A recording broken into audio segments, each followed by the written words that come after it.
Welcome back to Living Local. If you're missing going to the movies and missing going to the theater, there are a number of stage-to-screen transfers out there for your home viewing entertainment. Joining us in studio to offer his thoughts on the best ones is Movie Mike with River City's Reader. Great to see you as well. Always. Love having Mike here. So let's get to it, and I am just embarrassed to say I have not seen any of these, and I know. This is why I'm a little ashamed, but I know. I forgive easy. I completely understand, but this is why I need you in my life, Mike. So you show me the way to what is worth watching. Fair enough. So I don't waste my time. I will guide you. First up is Amadeus. Amadeus, yes, a fantastic movie from 1984. This won 8 Academy Awards, including Best Picture. This is the story of the rivalry between Wolfgang Amadeus Mozart, great composer, of course, and Antonio Salieri, who was the court composer at the time, doing compositions and operas for the emperor. And it's basically about the competition between these two men as they try to win the favor of royalty. And it is stunningly designed, as you can see right there. I mean, the costumes, the scenery, gorgeous. But it's also thrillingly well acted, and it's a brilliant examination of recognizing genius without having genius yourself, and kind of that that inner turmoil that you feel going, I know what you're doing is great. I just can't do it myself. It drives me mad. Best actor, it won. It won Best Screenplay. Brilliant, based on a play from the 70s by Peter Schaffer. Fantastic entertainment. 3 hours long and not a boring moment in it. Wow. It's great fun. That says a lot. If a movie can be 3 hours long and it can keep your attention for that long, that's incredible. Oh, it's so good. Yeah. Awesome. Okay, next up is Angels in America. Okay, all right. Speaking of long, this one is 6 hours long. Okay, This is actually, yes, a two-part HBO miniseries that was released in 2004. It is set during the mid to late 80s, during the AIDS crisis in Manhattan, and it is basically a story of how these separate characters, including the lawyer Roy Cohn, who was a pretty nightmarish figure at the time, how they all kind of deal with their relationships and deal with illness and deal with thoughts of this maybe being the end of times. It won 11 Emmy Awards, including got all 4 acting awards, including for Meryl Streep, Al Pacino, Jeffrey Wright, Mary Louise Parker. It also has Emma Thompson in it. It is thrilling. It's by Mike Nichols, one of the all-time great directors,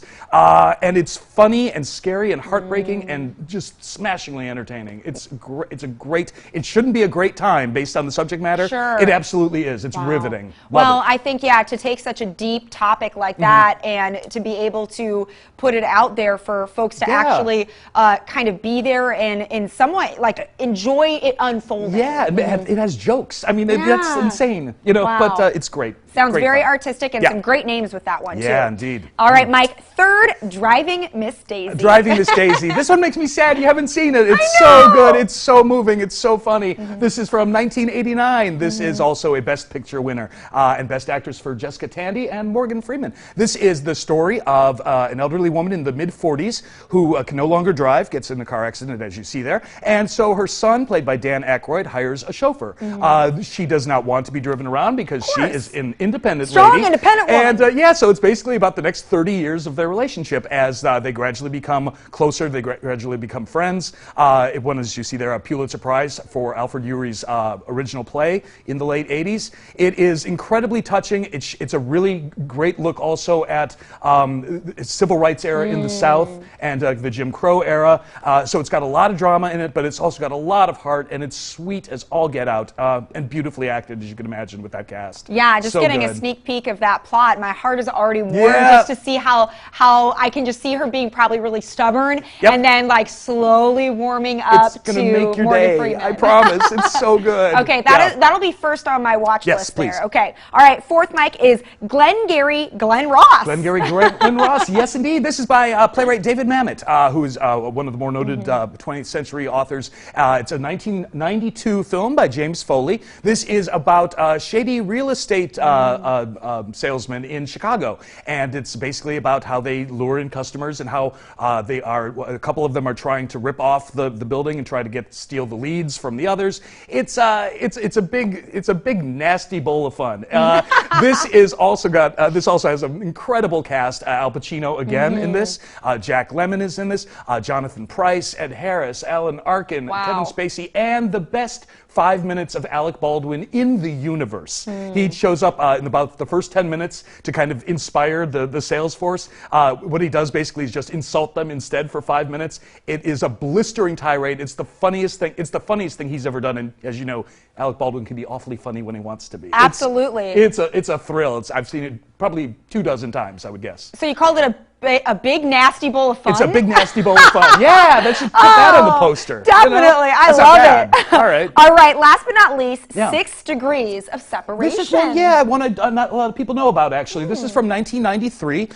This is based on a play by playwright Jean Guar. It is about a Manhattan couple who encounter a young man who says he's the son of Sidney Poitier. And but it turns out that he's not. He's actually a bit of a con artist. And he over the next few weeks stays in their lives and gets involved in the lives of their friends. And it's a really delicate comedy with a lot of really big laugh out loud moments and a lot of thoughts about connection between people and people of different classes. The cast is incredible. Stockard Channing, who we all know as Rizzo from Grease, gives one of her all-time best performances in this. And if you're saying that young man looks a lot like Will Smith, that's because that's Will Smith. It is him. It's his very first movie ever. What? His very first movie, right after Fresh Prince, he jumped into this. Wow. And Donald Sutherland is in it, but it's great. And Will Smith is tremendous, as you can imagine, charismatic right off the bat. Great fun. It's wonderful. These are all fun movies, too, They which really is nice. are. Well, I absolutely adore Will Smith. Okay. And I can't believe this is his first movie after Fresh Prince. Yeah, check that it out. in itself is a reason for me to watch it. But the plot line also is super interesting. You got a list now, friend. I know. Go for it. It's going to keep me busy. Well, Mike, thanks so much for being here. Oh, it's a pleasure. Good to see you. Thanks. You can read Mike's movie reviews inside the latest River Cities Reader on stands everywhere and online at rcreader.com. For more information on today's movies, you can head on over to artquadcities.com.